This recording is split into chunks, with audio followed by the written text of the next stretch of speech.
हाय बच्चों, आज हम आप सभी के लिए नया टॉपिक लाए हैं मेल रिप्रोडक्टिव सिस्टम नर जनन तंत्र।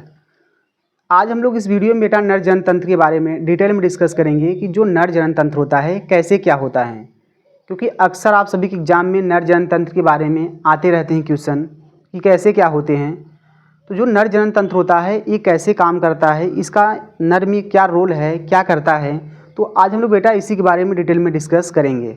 तो देखो, सबसे पहले अगर नर जनन तंत्र की बात अगर कहीं पे होती है या आती है तो कुछ आपको इस प्रकार से स्ट्रक्चर आपको देखने को मिलते हैं। तो जो नर जनन तंत्र है, पहले आपको इसमें थोड़ा बहुत नाम को कुछ याद करना पड़ेगा। नाम का थोड़ा सा परिचय करा दे रहे हैं, तब इसके बारे में एक एक करके हम लोग देख रहे हैं। जैसे नर जनन तंत्र की अगर हम बात करेंगे, यहाँ पे नर जनन तंत्र के अंतर्गत यहाँ आपको सबसे पहले वृषण देखने को मिलेगा। वृषण, अभी इसके बारे में नाम देखिए तब बता रहे हैं। इसके बाद वृषण कोश, अधिवृषण, शुक्रवाहिनी, शुक्राशय, मूत्रवाहिनी, मूत्राशय, ध्यान देना। इसके बाद प्रोस्टेट ग्रंथि, बल्बोरेथ्रल ग्रंथि, शिश्न, ये सब आपको देखने को मिलते हैं। लेकिन ध्यान है, नर जनन तंत्र के अंतर्गत मूत्रवाहिनी और मूत्राशय ये सब नहीं आते हैं। लेकिन यहाँ पे आपको ये सब उसी में क्या होते हैं, उलझे रहते हैं, उपस्थित होते हैं, इसलिए यहाँ पे बनाना बहुत ज़रूरी होता है। तो यहाँ पे देखेंगे बेटा जो नर जनन तंत्र होता है, आइए इसके बारे में पहले हम लोग एक एक करके डिटेल में डिस्कस करते हैं। तो नर जनन तंत्र के अंतर्गत हम सबसे इम्पोर्टेंट अंग की बात करेंगे तो है वृषण। ध्यान देना बेटा, वृषण जिसको इंग्लिश कहते हैं टेस्टिस। टेस्टिस, ये जो टेस्टिस होता है, टेस्टिस जिसे हिंदी कहते हैं वृषण, ये वृषण जो होता है नर के दोनों टांगों के क्या होता है, बीच में स्थित होता है। ये जो वृषण होता है नर के दोनों टांगों के बीच में क्या होता है बेटा, स्थित होता है। अब देखेंगे जो वृषण होता है, ये जो वृषण है यहाँ पे आपको दिखाई दे रहा है, ये पूरा रेड वाला पार्ट आपको जो दिखाई दे रहा है, इसी को हम लोग कहते हैं बेटा वृषण। जो वृषण होता है इसका बस एक ही रोल है नर में, यहाँ पे कंटिन्यू शुक्राणु का निर्माण करता है। शुक्राणु यानी कि स्पर्म। ध्यान देना बेटा, स्पर्म नर में कहाँ बनता है, वृषण के अंदर बनता है। वृषण का काम है शुक्राणुओं का निर्माण करना। अब देखिए बेटा, जो वृषण होता है अगर इसकी हम साइज़ की बात करेंगे तो लगभग में 4 से 5 सेंटीमीटर लंबा होता है। हल्के गुलाबी रंग का होता है। कलर की बात करेंगे जो हल्का क्या होता है, गुलाबी होता है। इसके साथ साथ ये जो होता है ना, ये अंडे के आकार का होता है। ये क्या होता है, अंडे के आकार का होता है। लगभग में 25 ग्राम तक होता है। तो ध्यान देना बेटा, वृषण जो है इसका इंपॉर्टेंस रोल है शुक्राणुओं का निर्माण करना। शुक्राणु कहाँ बनता है, वृषण के अंदर। अब देखो जो वृषण होता है इसके चारों तरफ एक पतला सा क्या होता है, कवरिंग होता है, आवरण होता है, जिसको हम कहते हैं वृषण कोश। इंग्लिश कहते हैं scrotal sac. Scrotal sac, sac मतलब झिल्ली होता है। वृषण के चारों तरफ पाउच लाइक थैली नुमा संरचना होता है, उसको हम कहते हैं वृषण कोश। और वृषण कोश के अंदर ही कौन बैठा होता है, वृषण बैठा होता है। ध्यान देना बेटा, जो वृषण कोश होता है इसका बहुत इंपॉर्टेंस रोल है। ये वृषण को प्रोटेक्ट करता है, सुरक्षा प्रदान करता है। इसके साथ साथ जो वृषण कोश होता है ये क्या करता है, इसके तापमान को मेंटेन भी करता है। इसके तापमान को शरीर के तापमान से 2 से 3 डिग्री सेल्सियस घटा करके शुक्राणु बनाने में सहायता कराता है। कौन, वृषण कोश। आप लोग जानते हो मानव के शरीर का तापमान जो होता है 37 डिग्री सेल्सियस होता है। ये क्या करता है वृषण कोश, 2 से 3 डिग्री सेल्सियस का करेगा, कम कर देगा, अर्थात 34 से 35 कर देगा। और 34 से 35 डिग्री सेल्सियस पे ही वृषण क्या करता है, शुक्राणु बनाता है। वृषण कहेगा भैया हम शुक्राणु तभी बनाएंगे जब शरीर का तापमान कितना रहना चाहिए, कितना, 34 से कितना बेटा, 34 से 35 डिग्री सेल्सियस तापमान रहेगा, तभी वृषण क्या करेगा, शुक्राणु बनाएगा। अदरवाइज वृषण क्या करेगा, शुक्राणु नहीं बनाएगा। और जो शुक्राणु नहीं बनाएगा तो ऐसे केस में जो नर है नपुंसक हो जाएगा, जनन करने के योग्य नहीं रहेगा, संतान नहीं उत्पन्न कर पाएगा। क्योंकि वृषण के अंदर शुक्राणु बन रहा है, शुक्राणु ही जाकर के अंडाणुओं से मिलता है, अंडाणु शुक्राणु मिलकर के जाइगोट बनाते हैं, जाइगोट जाकर के क्या करता है, शिशु का निर्माण करता है। तो ये क्या करता है, ये शुक्राणु तभी बनाएगा जब तापमान कितना रहेगा इसका, 34 से 35। तो तापमान को मेंटेन कौन करता है, इसके वृषण कोश। कौन बेटा, वृषण कोश। ध्यान देना, ये बहुत इंपॉर्टेंट क्वेश्चन है, आप सभी के एग्जाम में अक्सर आते हैं कि कौन वृषण कोश का काम क्या है। तो वृषण कोश काम है, ये शुक्राणु, ये क्या करता है, वृषण कोश जो है वृषण के 2 से 3 डिग्री सेल्सियस तापमान कम करके शुक्राणु बनाने में सहायता करता है। अब इसके बाद देखेंगे बेटा, वृषण के ऊपर आपको कुछ संरचना दिखाई दे रही है। इसके ऊपर वृषण के जो ऊपर वाला पार्ट होता है उसको हम लोग कहते हैं अधिवृषण।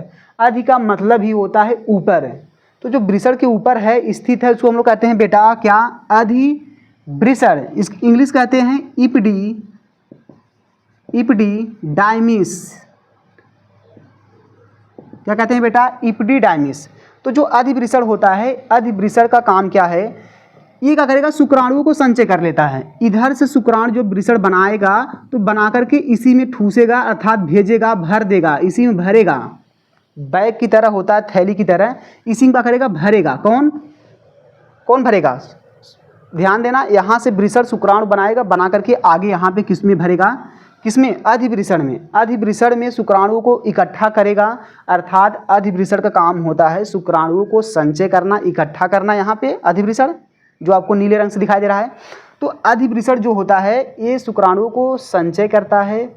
इसके साथ साथ यहाँ पे शुक्राणुओं का परिपक्वन, मैच्योर भी होता है। इसके साथ साथ कुछ मात्रा में शुक्राणुओं का पोषण भी होता है। बेटा ध्यान देना, 2-3 काम होता है। अधिवृषण शुक्राणुओं का संचय करेगा, पोषण करेगा, परिपक्वन करेगा। अब देखो, जो अधिवृषण से कुछ यहाँ पे पतले नलिकाएं निकल रही, जो ये उदर गुहा में जा करके ये जाता है मूत्रवाहिनी। ये मूत्रवाहिनी के ऊपर एक फंदा बना करके बेटा ये आता है, जो आपको ये दिखाई दे रहा है, इसको कहते हैं शुक्राशय। ये आता है शुक्राशय से जुड़ जाता है, शुक्राशय वाली नलिकाओं से अटैच्ड हो जाता है, जुड़ जाता है। और ध्यान देना, यहाँ से लेकर के देखो बेटा, ये पहले शुक्रवाहिनी क्या है, शुक्राशय है। ये जो आपको दिखाई दे रहा है नीले रंग से, शुक्राशय है।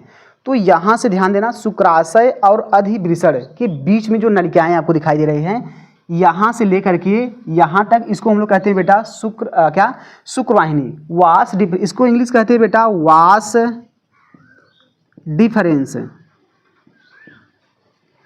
डिफरेंस। तो वास डिफरेंस क्या करता है, यहाँ शुक्राणुओं को क्या करता है, शुक्राणुओं को मार्ग प्रदान करता है। कहाँ तक जाने में, शुक्राशय तक जाने में ये मार्ग प्रदान करता है। ये जो शुक्रवाहिनी होता है बेटा, ये लगभग में 45 सेंटीमीटर लंबा होता है। कितना, 45 सेंटीमीटर। देखो ये पाइप है, पाइप नलिका है, ये पाइप की तरह संरचना होता है।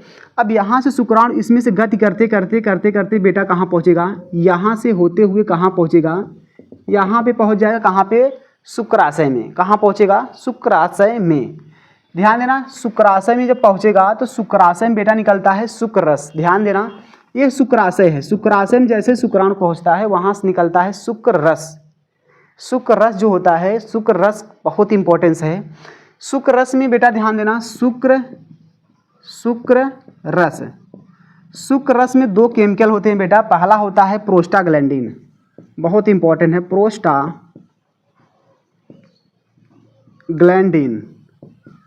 प्रोस्टाग्लैंडिन होता है। दूसरा होता है फ्रक्टोज शर्करा। याद कर लेना बेटा, बहुत इंपॉर्टेंट है, बहुत मोस्ट इंपॉर्टेंट। प्रोस्टाग्लैंडिन जो हार्मोन्स होता है, ये शुक्राणुओं को, प्रोस्टाग्लैंडिन देखो बेटा, जो प्रोस्टाग्लैंडिन है ये क्या है, हार्मोन्स है। क्या है, हार्मोन्स है। ये प्रोस्टाग्लैंडिन हार्मोन जो होता है शुक्राणुओं को, स्पर्म को सक्रिय करता है, एक्टिव करता है। लेकिन जो फ्रक्टोज शर्करा होता है, फ्रक्टोज शर्करा जो होता है शुक्राणुओं का पोषण करता है। क्या करता है बेटा, पोषण करता है, न्यूट्रिशन सप्लाई करता है। कौन, फ्रक्टोज शर्करा। ये सक्रिय करेगा और ये क्या करेगा, शुक्राणुओं का करेगा, पोषण प्रदान करेगा। ये दोनों कहाँ से निकलते हैं, शुक्र रस से। और ध्यान देना बेटा, जैसे देखो ध्यान दो, ये हर शुक्र, देखो यहाँ पे शुक्रवाहिनी से केवल यहाँ शुक्राणु आते हैं। क्या आते हैं, केवल सिर्फ शुक्राणु। ठेठ भाषा में कहेंगे तो यहाँ सुख क्या आएंगे, केवल शुक्राणु आएंगे, केवल शुक्राणु। और जैसे यहाँ शुक्राणु किसमें पहुँचेंगे, शुक्राशय में, तो शुक्राशय निकलता है शुक्ररस। अब शुक्ररस और शुक्राणु मिल करके जब मिल जाते हैं तो एक नया शब्द बनता है बेटा, ध्यान देना, जिसको कहते हैं वीर्य। जब शुक्ररस और शुक्राणु आपस में मिल जाते हैं तो इनके मिलने से एक नया पदार्थ बनता है, इसको कहते हैं वीर्य। क्या कहते हैं बेटा, वीर्य। वीर्य मतलब होता है सीमेन। अब देखो जो वीर्य है, वीर्य में क्या है, अगर बात करेंगे यहाँ पे शुक्ररस और शुक्राणु। अब देखिए जो बेटा यहाँ पे, अब यहाँ पे जो वीर्य बना है ये आगे की ओर जाएगा। लेकिन एक बात ध्यान दो, जैसे शुक्रवाहिनी, ये शुक्रवाहिनी नलिका है और क्या है, ये शुक्रवाहिनी है, शुक्रवाहिनी वाला नलिका इधर से आ रहा है, और ये बेटा क्या है, शुक्राशय। शुक्राशय वाला नलिका और शुक्रवाहिनी वाला जो दोनों नलिका हैं, ये दोनों नलिकाएं आपस में मिल करके एक नई नलिका का निर्माण करती हैं, जिसको हम लोग कहते हैं बेटा, यहाँ आपको दिखाई दे रहा है ये नलिका, इसको कहते हैं स्खलन नलिका। स्खलन नलिका, स्खलन नलिका, क्या बेटा, स्खलन नलिका। ये स्खलन नलिका जो होता है ये आगे चल के, ध्यान देना, आगे चल के ये कहाँ खुलता है, ये आगे चल के बेटा ये मूत्र मार्ग में खुलता है। कहाँ खुलता है, मूत्र मार्ग में, मूत्र मार्ग में। ध्यान देना बेटा, कहाँ खुलता है, मूत्र मार्ग में। ध्यान दो, पहले मूत्र मार्ग कैसे क्या है थोड़ा इसको भी समझ लेते हैं। देखो बेटा, ये जो आपको मूत्रवाहिनी, ये ऊपर वाली नलिका आ रही है, ये किडनी से होकर आ रही है। कहाँ से, किडनी से होकर आ रही है। और किडनी से जो बेकार पदार्थ है वो जब फिल्टर होकर के बेकार पदार्थ आता है उसको हम लोग कहते हैं यूरिन, यानी कि मूत्र कहते हैं। तो ये मूत्रवाहिनी है, इधर से किडनी से मूत्र आ रहा है और आकर के यहाँ पे पाउच लाइक स्ट्रक्चर में इकट्ठा होता है, जिसको कहते हैं मूत्राशय। ये आकर के मूत्राशय में इकट्ठा होता रहता है और समय समय पड़ने पर, समय आवश्यकता पड़ने पर क्या होता है, उसको समय समय पर डिस्चार्ज किया जाता है। किस मार्ग से, ये डिस्चार्ज जब करता है नर तो ये किस मार्ग से यूरिन आता है, मूत्र मार्ग से। ध्यान देना बेटा, देखो यहाँ पे, यहाँ से लेकर के ये मूत्राशय जो है, मूत्राशय से लेकर के शिश्न तक, देखो बेटा ये शिश्न है, ये पार्ट क्या है, शिश्न है, यहाँ तक जो है पूरा नलिका फैला है, इसको कहते हैं मूत्र मार्ग। तो ध्यान देना, ये जो स्खलन नलिका है, अभी बताया स्खलन नलिका किसके मिलने से बना है, शुक्रवाहिनी जब और शुक्राशय दोनों नलिकाएं एक साथ मिल जाती हैं तो उनके मिलने से एक नई नलिका बनती हैं, जिसको कहते हैं स्खलन नलिका। स्खलन नलिका आगे चल के मूत्र मार्ग में खुल जाता है। अब देखिए बेटा, ये मूत्र मार्ग में खुलेगा और यहाँ से शुक्राणु क्या करेगा, शिश्न के माध्यम से बाहर निकल जाएगा। लेकिन ध्यान दो, इसमें आपको कुछ दिखाई दे रहा है रेड कलर से, इसको कहते हैं प्रोस्टेट ग्रंथि। ध्यान देना बेटा, बहुत इंपॉर्टेंट है, यहाँ पे प्रोस्टेट ग्रंथि आपको यहाँ पे दिखाई दे रहा है। ये प्रोस्टेट ग्रंथि का भी कुछ इंपॉर्टेंस रोल है। जो प्रोस्टेट ग्रंथि होता है, इसका काम क्या होता है, इसका काम होता है जब इधर से शुक्राणु आता है, शुक्राणु जब इसमें से आता है तो प्रोस्टेट ग्रंथि कुछ हार्मोन्स का स्रावण करके, कुछ केमिकल का स्रावण करके, हार्मोन्स का, शुक्राणुओं को सक्रिय बनाता है। ध्यान देना, ये कुछ हार्मोन्स का स्रावण करके शुक्राणुओं को सक्रिय बनाता है। अर्थात प्रोस्टेट ग्रंथि भी तरल पदार्थों का स्रावण करता है थोड़ा बहुत, और शुक्राणुओं का करता है वो तरल पदार्थ सक्रिय बनाता है। इसके साथ साथ प्रोस्टेट ग्रंथि जो होता है, ये अगर इधर से ऊपर देखो बेटा, यहाँ पे मूत्र है, अगर इधर से मूत्र आ रहा है तो इधर से शुक्राणुओं को रोकेगा, क्योंकि देखो ये मार्ग इधर से शुक्राणु आएगा और ये वाला मार्ग इधर से क्या आएगा, मूत्र, इधर से मूत्र आएगा। तो ध्यान देना, अगर ऊपर से यूरिन आ रहा है, मूत्र आ रहा है तो इधर से शुक्राणुओं को रोक के रखेगा। अगर इधर से शुक्राणु आ रहा है तो ऊपर से यूरिन को क्या करेगा, रोकेगा कि अभी इधर से शुक्राणु जा रहा है, अभी यूरिन को क्या करेगा, रोक करके रखेगा कि अभी आपको नहीं जाना है। अब देखिए, इसके साथ साथ जो प्रोस्टेट ग्रंथि होता है, ये क्या होता है, वैक्स अवस्था आते आते कुछ लोगों में, वैक्स नहीं बेटा, ये प्रोस्टेट ग्रंथि जो होता है वृद्धावस्था, वैक्स नहीं, वृद्धावस्था आते आते प्रोस्टेट ग्रंथि जो होता है, वृद्धावस्था मतलब ओल्ड स्टेट आते आते ये जो प्रोस्टेट ग्रंथि होता है, ये क्या होता है, ये फूल जाता है, ये साइज में बढ़ जाता है, जिसके कारण यहाँ जो मूत्र मार्ग है इसमें दबाव होने लगता है। दबाव होने के कारण यूरिन सही से नहीं आ पाता है। तो ऐसे केस में उस पर्सन को क्या होता है, यूरिन त्यागने में, मूत्र त्यागने में बहुत काफ़ी समय लगता है, 1-2 घंटे तक लग जाता है। तो डॉक्टर इस केस में क्या करता है, सर्जरी करके इसको हटा देता है। तो हटा देता है, इससे कोई परेशानी वगैरह नहीं होती है, कोई बात नहीं यहाँ पे है। अब इसके बाद देखेंगे, यहाँ पे अभी बताए प्रोस्टेट ग्रंथि कैसे क्या है। अब इसके बाद देखिए बेटा, यहाँ पे इसके नीचे आपको दिखाई दे रहा है 2, कहते हैं जिसको बल्बो यूरेथ्रल ग्रंथि। बल्बो यूरेथ्रल ग्रंथि, ये जो बल्बो यूरेथ्रल ग्रंथि है ना, इसका काम क्या है, ध्यान देना बेटा, ये जो इधर से क्या आ रहा है, इधर से यूरिन, मूत्र मार्ग से यूरिन आते आते जो मूत्र मार्ग है, इसको इंग्लिश कहते हैं यूरेथ्रा। क्या कहते हैं बेटा, यूरेथ्रा। ये जो यूरेथ्रा होता है, ये पूरा मार्ग जो होता है अम्लीय हो जाता है। क्यों, क्योंकि यूरिन क्या होता है, अम्लीय, हल्का अम्लीय होता है। तो यूरिन अम्लीय होने का लिए जो पूरा मार्ग है क्या होता है, अम्लीय हो जाता है। तो जो अम्लीय होता है, अम्लीय हो जाता है मार्ग, ये मार्ग पूरा क्या हो जाएगा, अम्लीय। और ध्यान देना अम्लीय माध्यम में जो शुक्राणु होते हैं बहुत तेज़ी से नष्ट होते हैं। तो नेचर ने यहाँ देखो बेटा, भगवान ने क्या किया, यहाँ पे नेचर ने क्या लगाया है, बल्बो यूरेथ्रल ग्रंथि। अब बल्बो यूरेथ्रल ग्रंथि क्या करेगा, शुक्राणुओं को आने से पहले, ध्यान देना, शुक्राणुओं को आने से पहले यहाँ से 2 से 3 बूंद क्या होता है, तरल पदार्थ निकलता है। लगभग में 2 बूंद क्या होता है, तरल पदार्थ निकलता है। ये तरल पदार्थ जो होता है क्षारीय होता है। कैसा होता है, क्षारीय। ये बेसिक होता है। क्षारीय जब होता है तो ये क्या करेगा, इस मार्ग को क्या करेगा, इस मार्ग को क्षारीय कर देगा।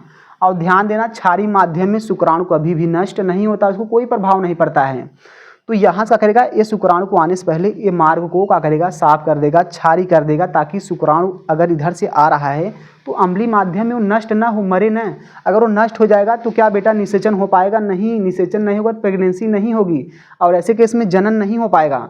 तो इसलिए यह क्या करता है, शुक्राणुओं को बचाने के लिए क्षारीय पदार्थ स्रावित करता है, और ये क्या करता है, क्षारीय पदार्थ इस माध्यम को क्षारीय कर देता है, मार्ग को, और शुक्राणु क्षारीय माध्यम में नष्ट नहीं होता है। इसके साथ साथ जो यहाँ पे जो तरल पदार्थ निकल रहा है ये लुब्रिकेंट का भी काम करता है। लुब्रिकेंट का मतलब ये क्या करता है, शिश्न को चिकना बनाता है और संभोग करने में, संभोग का मतलब सेक्स करने में सहायता भी करता है। अब इसके बाद देखेंगे बेटा यहाँ पे मूत्र मार्ग। मूत्र मार्ग यहाँ पे आ रहा है, इसको हम इंग्लिश कहते हैं यूरेथ्रा। यूरेथ्रा जो होता है, यहाँ से ध्यान देना, मूत्राशय से लेकर के शिश्न तक, ये बेटा पूरा पार्ट जो आपको दिखाई दे रहा है शिश्न है, शिश्न तक क्या होता है, फैला होता है। अब इसके बाद हम देखेंगे यहाँ पे बेटा क्या है, शिश्न। अंतिम यहाँ देखेंगे इसमें क्या है, शिश्न है। जो शिश्न होता है इसका भी क्या है, शिश्न जो होता है ये भी जनन करने में बहुत सहायता करता है, इंपॉर्टेंस रोल है इसका। जो शिश्न होता है, अगर हम शिश्न की बात करेंगे, देखिए जो शिश्न होता है, अगर हम शिश्न की बात करेंगे, जो शिश्न है ये बेलनाकार, कैसा होता है बेटा, बेलनाकार होता है। लगभग में ये 8 से 10 सेंटीमीटर क्या होता है, सामान्य अवस्था में लंबा होता है।